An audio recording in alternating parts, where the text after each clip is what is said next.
Isa na namang buntis ang natagpo ang patay malapit sa paaralan ng Liseo. Wakwak ang tiyan at tila hinihinalang nabiktima ng mababangis na lobo. Ang buntis na guro. Anong nangyari sa kanya? Parang kahapon lang. Bumisita pa siya sa kumbento para manghingi ng tulong pinansyal. Sinong may gawa nito sa kanya? Mga bata, pumasok na kayong. Bumalik kayo ulit sa kumbento. Hindi ligtas ang lugar nito para sa inyo. Nagkalat na ang mga pulis sa kagubatan upang mahuli ang salarin. Ang nakakapagtaka, mga bata at buntis lang ang biktima. At sa kasong ito, mukhang kinuha ang bata sa loob ng tiyan niya. Mukhang hindi lang hayop ang makakagawa nito. Isa lang ang naiisip kong makakagawa nito. At wala silang pinagkaiba sa hayop. Aswang lang ang makakagawa nito.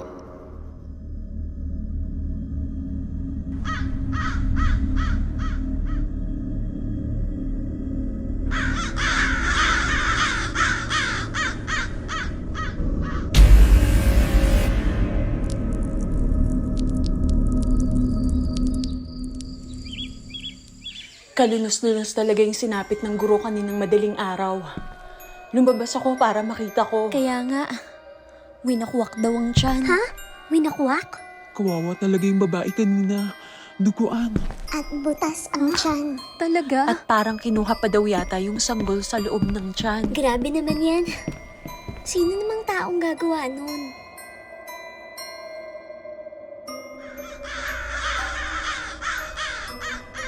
Nakakapagtaka talaga. Parang kahapon lang. Bumisita pa siya sa kumbento upang manilisit. Kaya nga lang, parang may napansin akong kakaiba.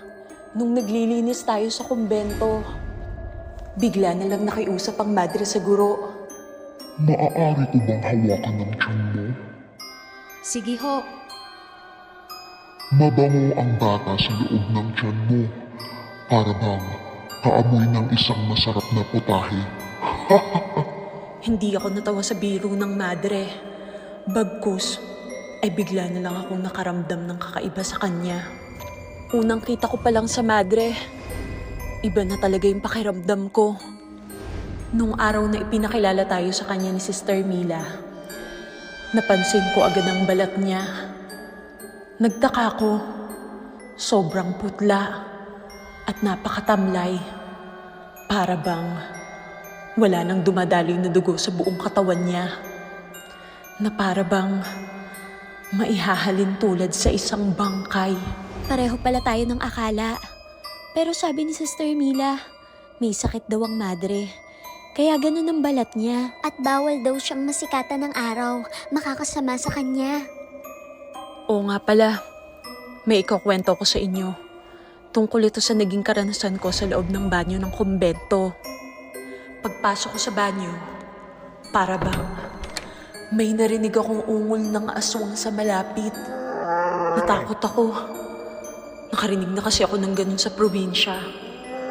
Kung minsan, parang tunog sila ng mga hayop. Pero mapapansin mong may kakaiba sa ungol nila. Nung naglalakad na ako pabalik, narinig ko na naman yung ungol. Paiba-iba pa naman sila ng anyo. Kung minsan, nag-aanyo silang hayop. Pero mas madalas, ay nag-aanyo silang tao. Bigla na lang humangin ng malakas. Pagkatapos, nakaramdam ako ng malamig sa likod ko. Na para bang may nakatayo. Kaya dali-dali akong bumalik ng kwarto. Takot na takot talaga ako. Simula nun, hindi na ako umihi pa sa banyo ng kumbento. Nakakatakot naman yung kwento mo, Nana. Natatakot ako. Siya nga pala, Nana. Tanggapin mo ito. Ito ay dinasalang mantika sa loob ng bote. Ang sabi ng nanay ko, kapag kumulo ang mantika sa loob ng bote, may malapit na aswang sa'yo. Buhusan mo lang ng bawang at asin. Dahil takot ang aswang sa bawang at asin. Bukas ang araw ng pagluluto. Magkita-kita na lang tayo bukas. Ngayon ay ang araw ng pagluluto ng lahat ng mga estudyante. Kinakailangan nating galingan. Magtulong-tulong na lang tayo, lalo na hindi tayo mga marurunong magluto.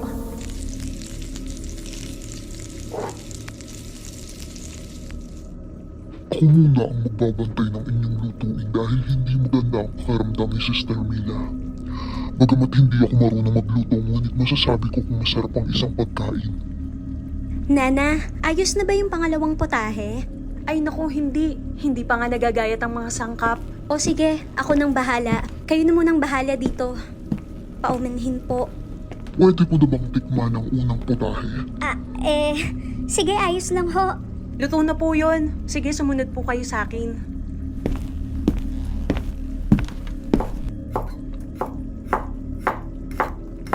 Maaari nyo na pong tikman.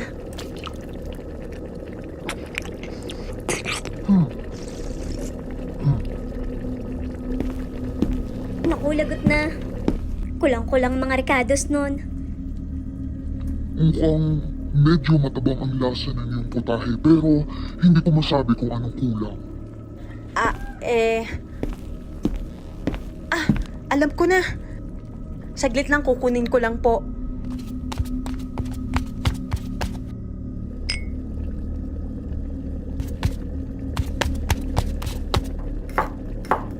Heto po ang kulang. Asin. May problema po ba?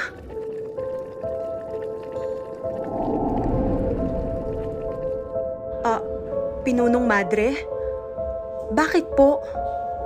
Ano pong problema? Aray!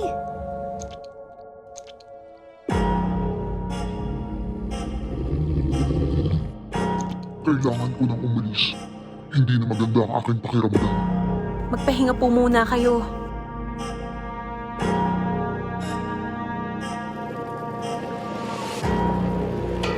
Ang mantika sa bote.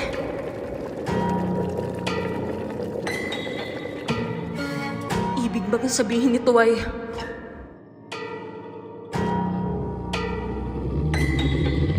Ang pinunong madre ay... Sumama ang pakiramdam ko marahil ay nalipasin ako ng gutom. Mauna na ako.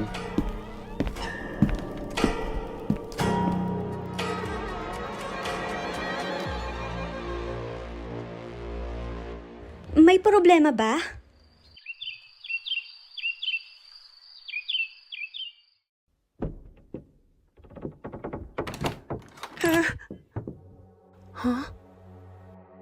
Ang kwarto ni Sister Mila. Ako nga pala si Sister Mila. Ikinagagal ako kayong makilala. Halika, ipapakilala ko kayo sa pinunong madre. Ako muna ang magbabantay ng inyong lutuin dahil hindi maganda ang pakiramdam ni Sister Mila. Nakakapagtaka naman. Kamusta na kaya siya?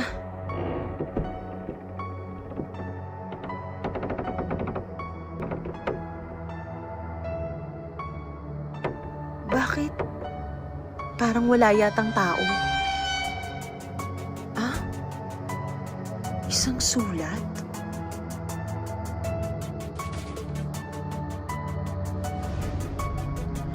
Ako si Sister Mila. Kung sino man ang nagbabasa nito, humingi ka na agad ng tulong.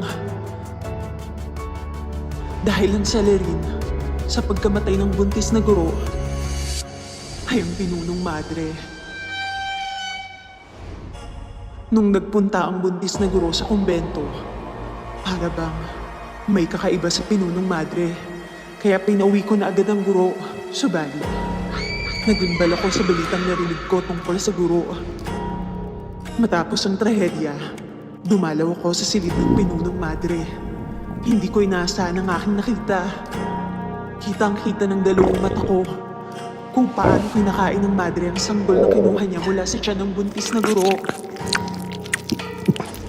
Umalis na kayo. Huwag kayong tutulad sa akin. Hindi ko kinaya ang aking mga nasaksihan. Kaya naman...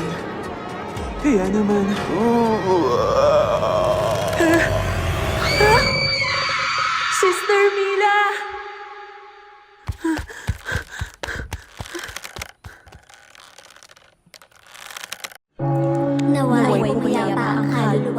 Sister Lila. Gayon siyang bumababa sa libingan ay hindi na Dahil ang salarin sa pagkamatay ng buntis na guro ay ang pinunong madre. Kayo na pong bahala sa anak ko. Hindi ko na po siya kayang alagaan. Ipapaampon niya ang bata. Hindi maaari. Bisita iglesia namin ngayon. Aalis ang lahat ng estudyante at madre. Kung walang magbabantay ng bata, nasa panganib ang buhay niya. Kakainin ng pinunong madre ang bata. Kilibutan ka nga dyan sa sinasabi mo. Lumakad na kayo. Maiiwan pa kayo ng bus sa bisita iglesia. Maiiwan muna ako upang magbantay ng bata. Kami nang bahala sa anak mo. Bubusugin namin siya ng pagmamahal. Lagot na.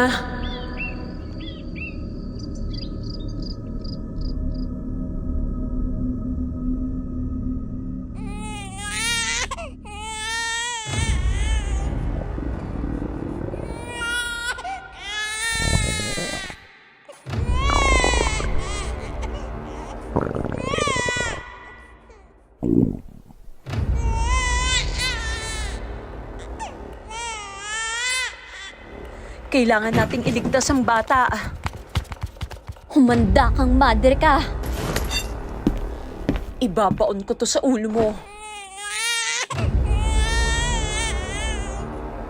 Mina, bilis!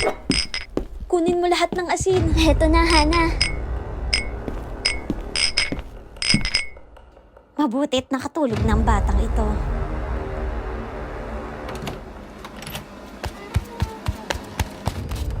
Anong ginagawa niyo dito? Gabing-gabi na! Delikado ang buhay ng bata. Maniwala po kayo. Pag nalaman ito ng pinunong madre, Magpapaabot lang tayo hanggang sigurado umaga. malilintikan kayo. Walang kapangyarihan ng aswang sa umaga. Tapos hihingi tayo ng tulong at aalis tayo sa lugar na to.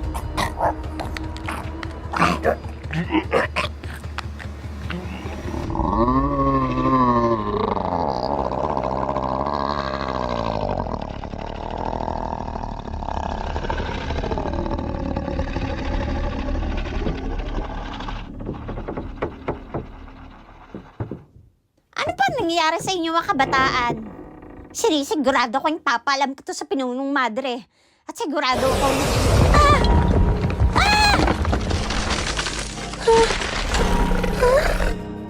Nag-iba siya ng anyo. Mina, Oo, ihagis eto mo na. ang asin. Pangtaboy sa demonyo. Ha? Sinusubukan mo kung madre ka.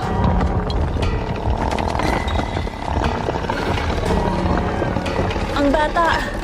Protektahan niyo ang bata.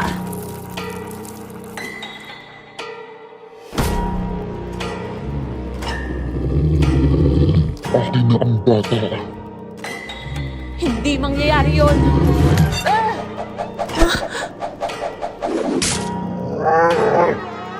Sumunod kayo sa akin. Umilis tayo dito. May alam akong mahihinga natin ng tulong. Ang kuta ng mga pulis sa gubat. Sa ulo ko ang daan. Sigurado akong matutulungan nila tayo. Natatakot ako. ako din, Hana.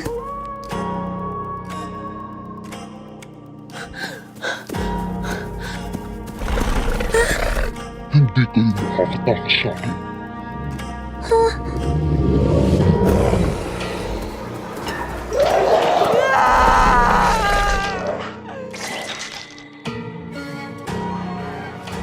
Dito lang yung banda. Malapit na ako. Konti na lang. Ha? Papanong?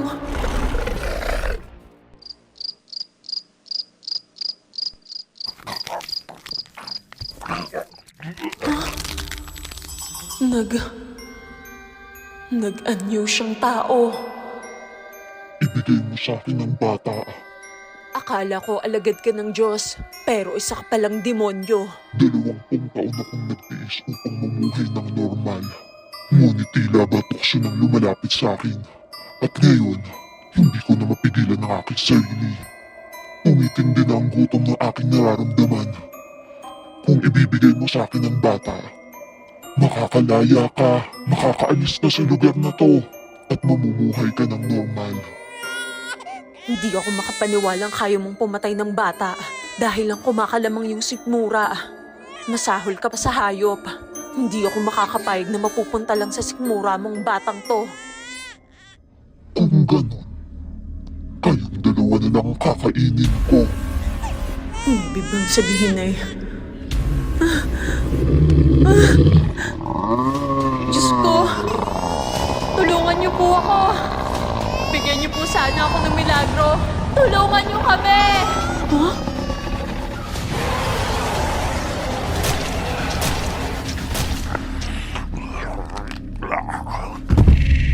Sinasabi ko na nga ba, aswang ang madre niyan. Huwag kang mag-alala, ligtas ka na. Salamat. Marami pong salamat, Panginoon. Ligtas ka na, huwag kang mag-alala. Mag-uumaga na, kaya wala na silang kapangyarihan. Iuwi na kita sa lugar nyo, at huwag na huwag ka nang babalik sa lugar na to. Ako nga pala si Hana. At ako naman si Mina. Ang pangalan ko naman ay Nana. Iginagagala ka naming makilala, Nana. Hindi ko sila makakalimutan. Hindi na rin ako babalik sa lugar na to. Hindi na.